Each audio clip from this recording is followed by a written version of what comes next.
பறவைகள் உங்கள் வீட்டிற்கு வந்து இறந்தால் என்ன அர்த்தம் தெரியுமா? பறவைகள் பித்திருக்களின் தூதுவர்களாக கருதப்படுகின்றன.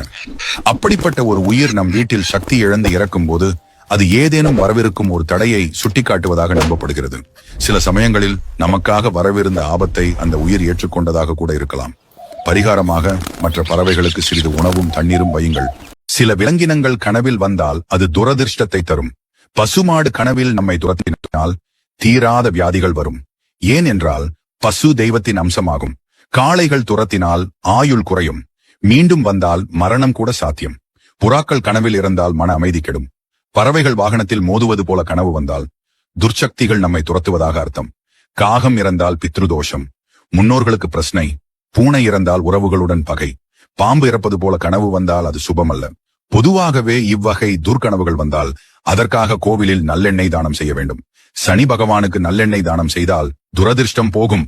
பாவ புண்ணிய கணக்கின் ரகசியம் தெரியுமா? சித்திரகுப்தன் செவ்வாய் வெள்ளி ஞாயிறுகளில் சுக்கிர ஹோரையில் மகாலட்சுமியை பூஜித்து மழை அளவு செல்வம் பெற்று அதனை முழுவதுமாக கோயிலுக்கு தானமாக வழங்கினான். இதனால் மிகப்பெரிய புண்ணியம் சேர தனக்கு நிகர் யாருமில்லை என்று ஆணவத்துடன் இருந்தார். அவருக்கு பாடம் புகட்ட திருமால் பிரம்மா மூலம் சித்திரகுப்தனுக்கு அனைத்து உயிர்களின் பாவ புண்ணிய கணக்குகளை எழுதும் பணியை தந்தார். சித்திரகுப்தனுக்கு முதலில் திருவண்ணாமலை கோயில் முன் நின்ற யாசகரின் தான தர்ம கணக்கை எழுதும் பணி கொடுக்கப்பட்டது. அந்த யாசகர் தன்னிடம் இருந்த 10 பைசாவை கோயிலுக்கு வெளியே இருந்த ஊனமுற்றோரிடம் கொடுத்தார். அதற்கு அந்த ஊனமுற்றோர் கஞ்சி வாங்க 25 காசுகள் தேவை என்றார். உடனே வியாசகர் 15 பைசாவை கடன் வாங்கி அந்த ஊனமுற்றோரிடம் கொடுத்தார். சித்திரகுப்தன் அந்த எழுத்தை எழுத எழுத்துக்கள் மறைந்தது. குழப்பமடைந்த சித்திரகுப்தன் பிரம்மரிடம் முறையிட்டார். பிரம்மரும் குழம்பி சித்திரகுப்தனை பெருமாளிடம் அழைத்தார். அப்போது பெருமாள், சித்திரகுப்தா, நீ உன்னிடம் இருந்ததை மட்டுமே தானம் செய்தாய். ஆனால் யாசகர் அவரிடம் இல்லாததை கூட கடன் வாங்கி தானம் செய்தார். அவர்தான் உயர்ந்தவர். அவருடைய விதியை எழுத உனக்கு தகுதி இல்லை.